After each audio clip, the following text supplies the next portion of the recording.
আসসালামু আলাইকুম। Driver provider বিডির ভালো ড্রাইভার ভালো মালিক সিরিজের ৬২তম পর্বের বিষয় হলো গাড়ির কাগজপত্র সম্পর্কে ড্রাইভারের দায়িত্ব। তো ড্রাইভিং পেশায় যে শুধুমাত্র গাড়ি চালানো নয়, বরং গাড়ির কাগজপত্র সম্পর্কে সচেতন থাকাও ড্রাইভারের একটা গুরুত্বপূর্ণ দায়িত্ব। অনেক সময় দেখা যায় এই কাগজপত্র ঠিক না থাকায় জরিমানা, ঝামেলা এবং আইনি সমস্যায় পড়তে হয়। তো এই বিষয়টি সম্পর্কে একটু পরিষ্কার ধারণা থাকা জরুরি। কোন কোন কাগজ নিয়ে আমরা আসলে বেশি খেয়াল রাখবো?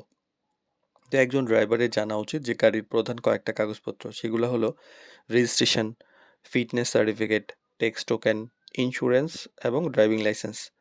তো এইগুলো সবসময় আপডেট থাকা জরুরি। তো গাড়ির গাড়িতে কাগজপত্র রাখার ব্যাপারটা, গাড়িতে প্রয়োজনে এই সবগুলো কাগজের মূল বা অথবা ফটোকপি মালিক যেটা দেয় সেটা রাখতে হবে, এবং প্রয়োজনে দ্রুত যেন দেখানো যায় এই ব্যবস্থা করতে হবে। এবং চেকপোস্ট বা পুলিশের ক্ষেত্রে এটা অনেক দরকার পড়ে।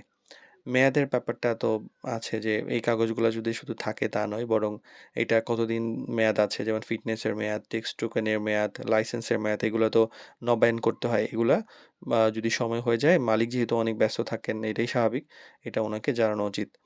এবং চেকিংয়ের সময় ভদ্র আচরণ করবেন। ট্রাফিক পুলিশ বা অন্য কোনো সময় যদি কোনো চেকিং হয়, শান্ত থাকুন, ভদ্রভাবে কাগজ দেখান এবং তর্ক এড়িয়ে চলুন, এতে ঝামেলা কম হবে।